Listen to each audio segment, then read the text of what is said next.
In a world where race and culture are factors that separate one person from another and creates either a sense of belonging or exclusion, the question is, what is it like to be a black person living in white skin?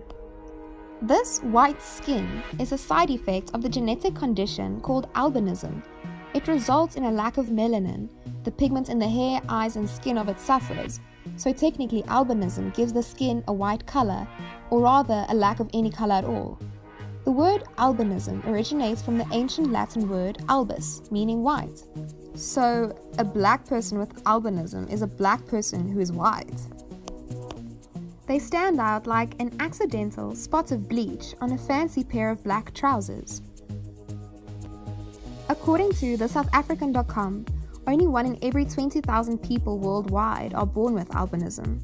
In Tanzania, 1 in every 4,000 people are being born with white skin into their black families. Sounds lonely, right? This is Adimu. He can tell you all about it. He falls into the 0.005% of albino births in Tanzania. For Adimu, along with other albinos, growing up would be a challenge. That is, if he gets granted the chance to grow up. All over Africa, a belief has festered that albino births mean families are cursed, and that the child is a trapped spirit or a living soul of colonist invaders. There are multiple things Adimo had to fear. He could be murdered at birth to avoid discrimination or be sold.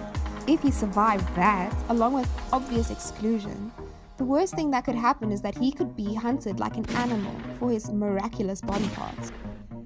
In Tanzania, where Adimu lives, nearly 80 albinos have been hunted by human poachers and killed since the year 2000. All of this is due to the superstitious belief that albino body parts such as limbs, genitals, hair, and skin have miraculous powers and can therefore be sold on the black market for up to $75,000. These body parts are used by African witch doctors to create concoctions, more commonly known as muti, to bring good luck. There have been multiple cases, such as one where 2 children with albinism were killed by a traditional healer.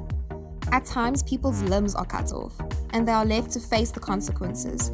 There was even a case where a grave was dug up and the body's hands and right foot were stolen. Surviving all this doesn't mean they're safe.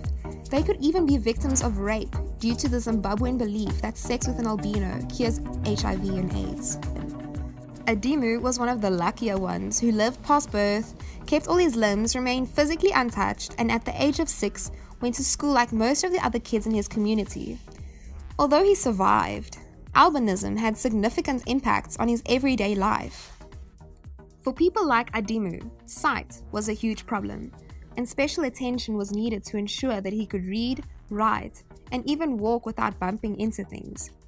A wide-rimmed hat, glasses, and sunscreen were his daily accessories, along with his special books with large writing. His condition guaranteed alienation and mockery. At times, he felt like he belonged nowhere. He surely didn't pass for a black person. The war of colors was one he had to fight alone, day in and day out. A sense of community for all people is a human necessity. Starting organizations like NOAH in Philadelphia creates a place in the world for people with albinism and gives them the tools to fight the war of color. Stand alongside people like Adimu by supporting the Albinism Society of South Africa. Oh, and one more thing. Don't call us albinos. We are people with albinism. But that is definitely not all we are.